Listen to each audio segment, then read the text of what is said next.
What better way to start off a ranking video for the very first time on this channel than to do one towards an artist that I absolutely love? I've talked about him recently on this channel, and that is Eminem.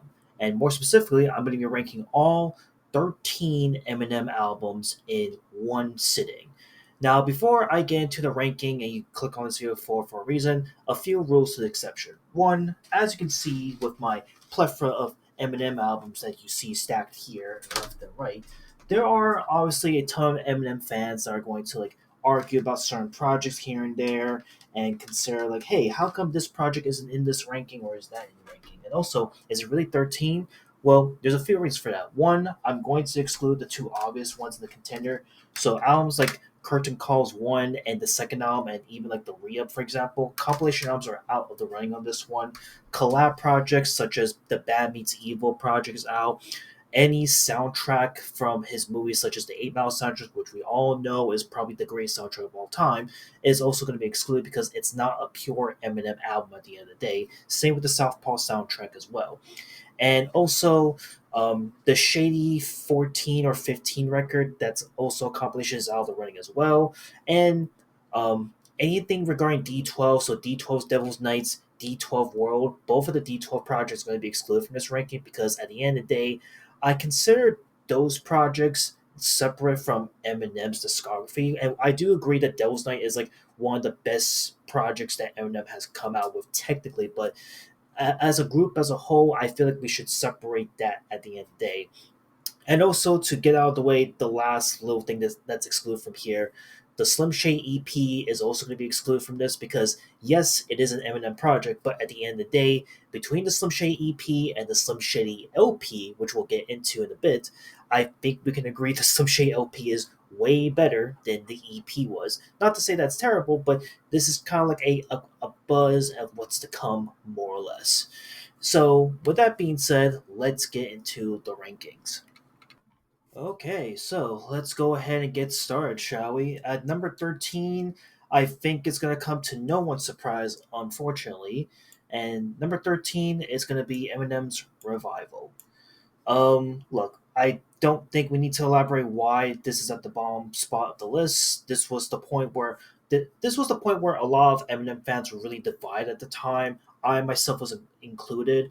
However, even though I remembered him performing a few tracks off of the Revival album during the Kamikaze tour back in 2018, I still can't deny that this is a project that is was the starting point of Eminem really not trying to bounce back at things. Again, at the end of the day, despite what I saw when he was on tour that time period, and seeing the plethora of projects we have here that we're not even halfway through at this point, Revival, there's not a whole lot to say. A lot of the tracks here are either not produced really well, they're not mixed super well. A lot of subject matters and rhyme schemes is a little to my taste per se. The only thing I could compliment from this project is that the final two tracks and the first few tracks off of this project are actually the only highlights off of here. But outside Revival, there's not really a whole lot to say about it other than that. This is probably the weakest album in Eminem's discography now, and I'll simply leave it at that. So moving on, at number 12, I'm gonna have to go with the next one, which was the predecessor to Revival, and that's Kamikaze. Which I understand. Also, Kamikaze should be placed maybe a lot more higher for some people. But listen, in the grand scheme of the ranking that I have here, Kamikaze came out in a bit of a bubble in reaction to Revival. And while I can't deny that Kamikaze does have some really good hits, it really has proven that Eminem still got it, and he was making a tremendous comeback with this project. That doesn't mean that this is my favorite go-to project nowadays. Like when this first came out back in 2018, I was definitely bumping the hell out of this front to back every single day because it's Kamikaze, it's Eminem. What do you expect? But now over the years, it's I don't see myself going back to this project as often as I do, and that's because I think a lot of what happened during that time period in Eminem's career and the release of Revival, the release of Kamikaze has really worn off at this point, and a lot of the pizzazz and a lot of the shock and awe and the reactions to Revival has also died out. So with that being said, is Kamikaze terrible by any means? It's again, it's still a passable project. This is more in the it's okay, but it's not going to be something that I would go back to listening to at the end of the day. But moving on, at number 11, we're gonna have to go with "Music to Be Murdered" by Side B. Now, I think you're already scratching your like, hey, uh, why do I have two versions of "Music to Be Murdered" by in this ranking? Well, there's a reason for that. One, Eminem unfortunately was following the same little uh, issue where after he dropped one project with Music to Be Murdered by, he would then drop a deluxe edition, another brand spanking new album with Music to Be Murdered by Side B. And because of that, I decided to even include it in this ranking because it made a lot of sense. And to me, Music to Be Remembered by Side B just feels like an overbloated, like too many like tracks late kind of project that is like, okay, these are basically just loose tracks that should have made it on the original cut of Music to Be Remembered by, but it just didn't really stick the line for the most part. However, there are some really good tracks off of here that are worth talking about that I think rhyme scheme wise, song content wise, is a lot better than Kamikaze. I can even read the track list right here right now because I have every Eminem album in my discography. From Tone Deaf, Book of Rhymes featuring DJ Premier, Discombobulate easily being the best song off the entire project. Um, even Nat Higher was also really good songs that really emphasized Me to Be Murdered by Side B. So even though, like, again, I understand that maybe there's some contention as to why I even should include these when both of them should be in the same ranking, there is like a little bit of a difference, which I'll get into right now. Because next on my list at the number 10 spot will be the first Music to Be Murdered by album. And like I said, this project for me, in a nutshell, is like Eminem going back to the horrorcore roots, going back to the creative side of what made Eminem special in the early days. And I think that he pulled off really well with this project when it came out. Now, obviously, when this came out, I believe in 2020, it was kind of bad timing considering that at this point everyone was like, "Oh gosh, Eminem gonna be dropping another controversial album. Here we go." But honestly, like this feels like a project that Eminem was just simply having fun with, and I'm really glad that like he was able to go back to like having fun, trying to make a concept album, and really just being himself, man. Because again, considering what happened with Kamikaze and Revival, it makes a lot of sense why he wanted to go into something that's more into his lane, in his direction per se. And because of that, like again, Music to Be Murdered by does have some highlights, does have some really strong lyrical moments, and some really good um, themes that really portray the project and the themes itself in its own right. So I don't think like again for everyone to over the years like dismissing this album in a way similar to what they've done with Revival and Kamikaze, I think Music to Be Murdered by the album itself is still a solid listen nonetheless, and it's still a fun album to enjoy overall. If I'm gonna shout out the tracks that I really like off of here, right off the bat, Unaccommodating featuring Young M.A., You Gotta Learn featuring Royce the 5'9", Godzilla featuring Juice WRLD, which is one of the biggest songs off of that project for a very good reason. Stepdad, Marsh, Never Love Again, Farewell, and No Regrets featuring Don Tolliver are some really good highlights off the project that's worth mentioning. So, for anyone that feels like they should ignore Music to Be Murdered by in a nutshell, go give it a shot, man. There's really a lot of good creativity in the tank, and it really just shows that Eminem was going to a more creative side, back to the roots that made him special from his early projects from back in the day. And technically speaking, if we're talking about like what could have been a potential Relapse 2 album, technically this along with the side B project would have been Relapse 2. And I'll leave it at that. And then next to wrap up this bomb tier here, we're gonna go with his most recent project, The Death of Slim Shady. Now this one, um, you could call me maybe a little recency biased as to why I would place it super low here on the rankings, to be fair. But listen, I like The Death of Slim Shady. Out of all the projects that we have here in this roll up, it's a lot stronger. It really just showcased that Eminem is slowly going back to his roots that made him special in the first place. And I'm happy for that. Um, with that being said, though, this project isn't 100% perfect. Even though it is supposed to be the sequel to the 1999 album, the Slim Shady LP, I think there were moments that it hit the mark really well, continue where it left off, but there's also moments where it kind of loses its clarity towards the very end. And that to me is the reason why it's kind of placed pretty low here, because there isn't like a full like balance and consistency going through into this project, and it really does show in the final product, unfortunately. And again, there are some really good highlights off here, as I mentioned, with songs like Renaissance, Habits, Evil. Let me see. Fuel by Jid is a pretty crazy one. Road Rage. Guilty Conscience 2 is another big one. Toby, Bad One, Temporary, Head Honcho. All of these are really good highlights. I do think that again to this day, the last few songs off of here are a little bit questionable. So like, man, it kind of feels a bit bloated, and I wish they kind of he cut it down to a little bit few tracks here and there. But overall, I think this is still pretty good of a project. Again, the Death of Slim Shady is a solid project nonetheless, and even though I haven't gone to the other Eminem projects here, as you can see, I still think that this is a solid project from him. Either way, let's move on to our number 8 spot.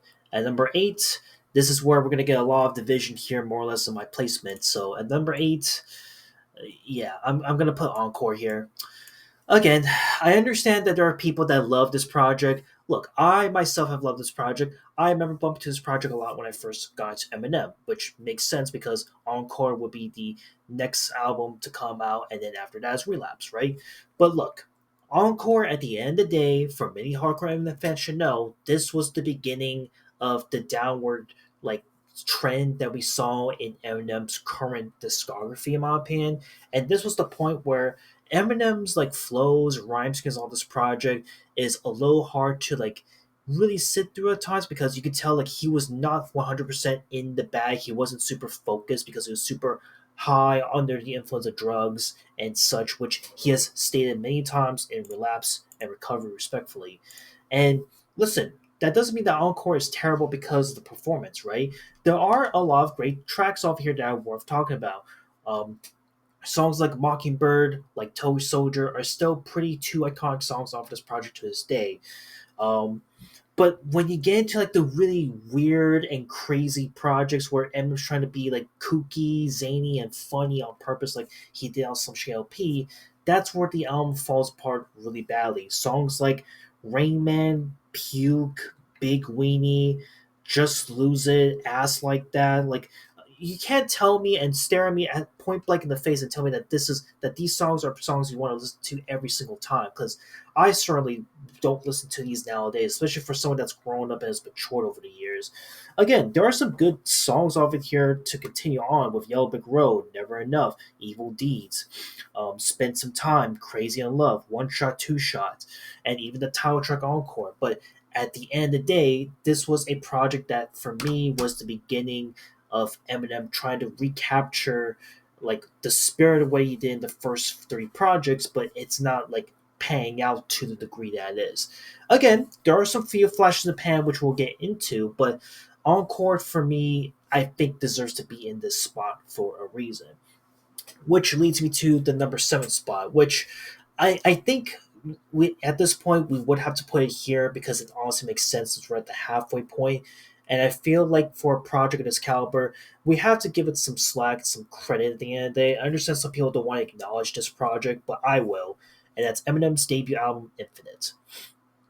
So Eminem's Infinite will be at the number 7 spot, and for a good reason. One, not just because both for this project and Encore came out at the same month and the same date that they came out respectively from different years, of course, but simultaneously, Eminem's Infinite was the start of Eminem's career, his debut album. And even though this project, unfortunately was the catalyst that was to come to Eminem's future career in creating the Slim Shady Alter Ego and what was to come for many years past this point, I think we can agree that Eminem's Infinite is still like a nice quality project for the 90s. It's definitely not gonna like outclass like a Nas Illmatic or any Tupac album or any big Jay Z or Biggie record at the time period, any 90s record for that time period, right? But still, when you look at Eminem's Infinite, the rhyme scheme, the flow, the cadence that he had to offer within this half an hour album, it has so much potential, a lot of stuff to say. And there are still like some lyrical gems that you still hear in a lot of current Eminem projects to this day, albeit it's a lot more fleshed out and there's a lot more lyrical miracle moments, right?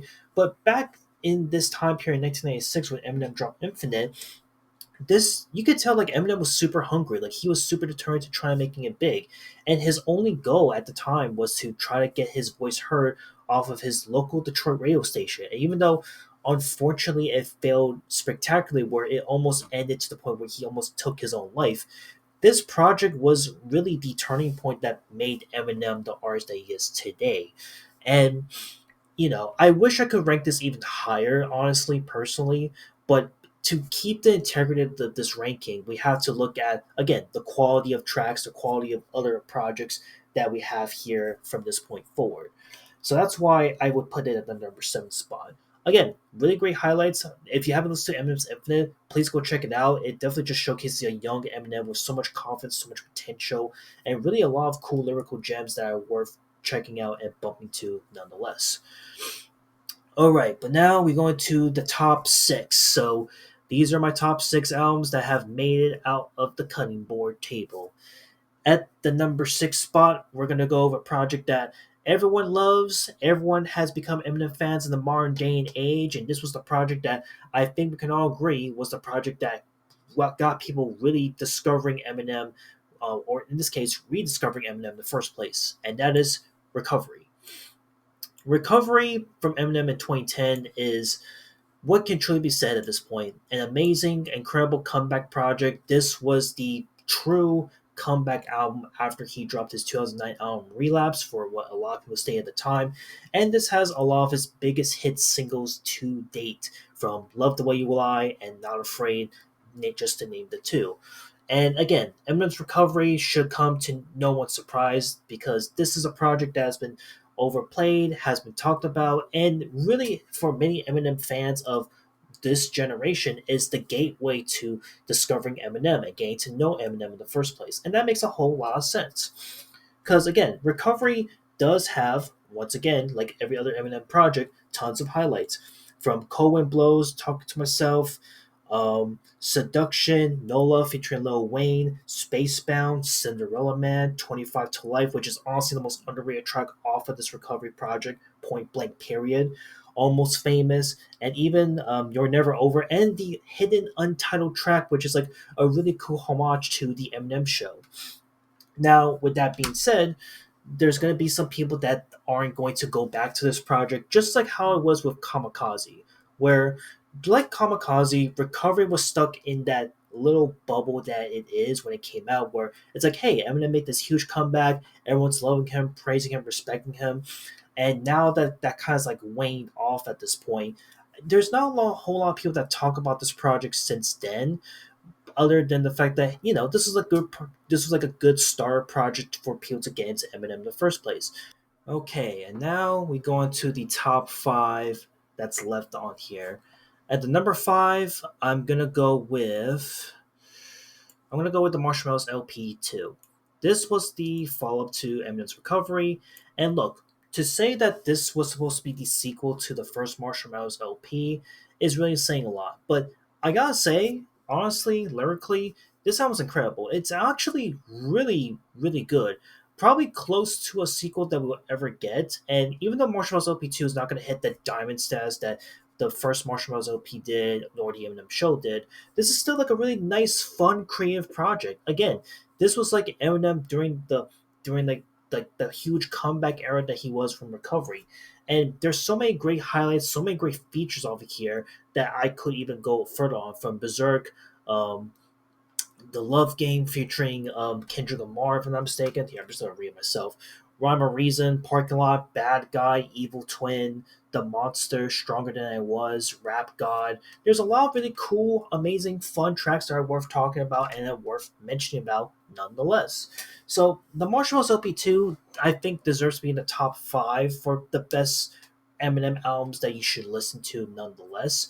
And I'll simply leave it at that, because this is, again, just Eminem once again having fun, going back to his roots, and I think he hit super well, humorously, creatively on this project during this time before we would get the rollout that we see at the very bottom here, unfortunately. But moving on, number 4. Now, this is where it's going to be super tough, because a lot of people love these projects. I love this project in particular. So, at the number 4 spot, this is where no matter what happens at the end of the day, you can kind of interchange and switch these top four placements however you want. Maybe in the top three, which we'll get into. But number four is going to be a little controversial, and that is Slim Shady LP. Yeah, Slim Shady LP is going to be at the number four spot, and for a good reason. One, I can acknowledge that this was this true debut album that really put Eminem on the map in the first place. This was the one that and only album that was mass produced by Dr. Dre, and this has a lot of really great and iconic hit singles that at this point everyone should know, from "My Name Is," the first "Guilty Conscious," to "Brain Damage," to "Just Don't Give a Fuck," to "Still Don't Give a Fuck." Like, there's so many bangers off this project, and for a project that came out back in 1989, even though that there are some moments where it is stuck in that 90s aesthetics with the rhyme schemes and like the subject matter at hand, because at the end of the day, when modern Eminem fans check this album out, and they will check this album out, they're gonna more or less not be like aware of the references here and there, like that pops up in this project, and that makes a lot of sense, right? But again, Eminem's like rhyme scheme, his confidence, his charisma, his humor, his everything was put on full display from the Slim Shady LP. And as I alluded to already, when you listen to the Slim Shady EP and the potential that that EP had to come, and to see it in full album mode, I think we can clearly tell this was a huge 9 day difference to showcase like how much Eminem had to offer right off the gate, and he continued riding that train all the way through to his most recent project, The Death of Slim Shady.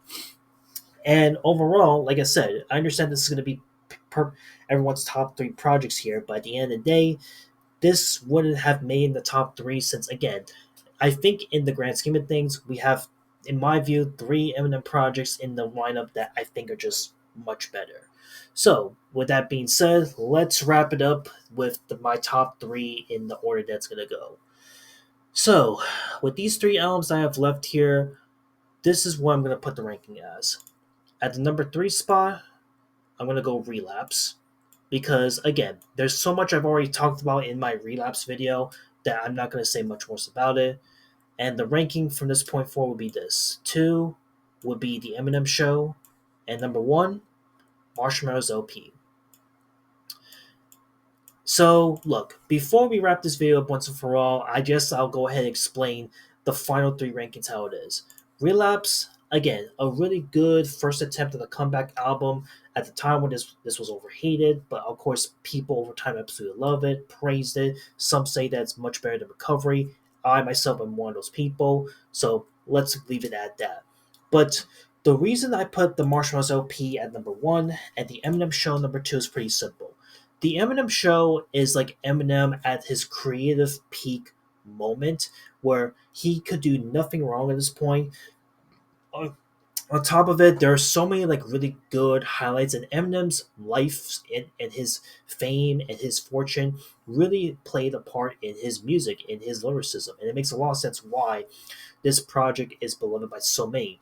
A lot of people even consider this to be like their favorite Eminem album of all time, and I agree with those settlements, with a lot of amazing tracks that I could name off the top of my head, left and right, with without me to White America, etc., etc., etc. But something about the Marshmallows LP at the number one spot, for me, there's just something special about this project that to this day, the amount of anger, the amount of frustrations that Eminem was going through at the time, the amount of like lyrical technical ability that Eminem portrayed off of Marshmallow's LP is unrivaled, and it's still unrivaled to this day against other modern day Eminem projects. On top of it, you have the most iconic hit song of all time, Stan, which has become such a cultural phenomenon, along with The Real Slim Shady, The Way I Am. There's so many bangers that it was able to completely make a darker sequel to the Slim Shady LP, and that was what the Marshmallows LP was going for at the time. And it did super well. And to this day, I think that this is his best project. I think that this is my favorite project from him ever since discovering him, because even though, again, I understand that maybe you can switch these two, and maybe to an extent Relapse would have been my number one for personal reasons, but honestly, truthfully, you could switch both of these projects and they would have hit the number one spot either way, which is why I put them in these three projects in the way it is. But yeah, here we go. This is essentially my ranking of every Eminem project, all 13 projects, and counting, supposedly. Again, um, I hope you enjoyed. Thank you for watching, and I will see you all in another ranking or another video of this caliber. And that's it. I'll see you on the next one. Later.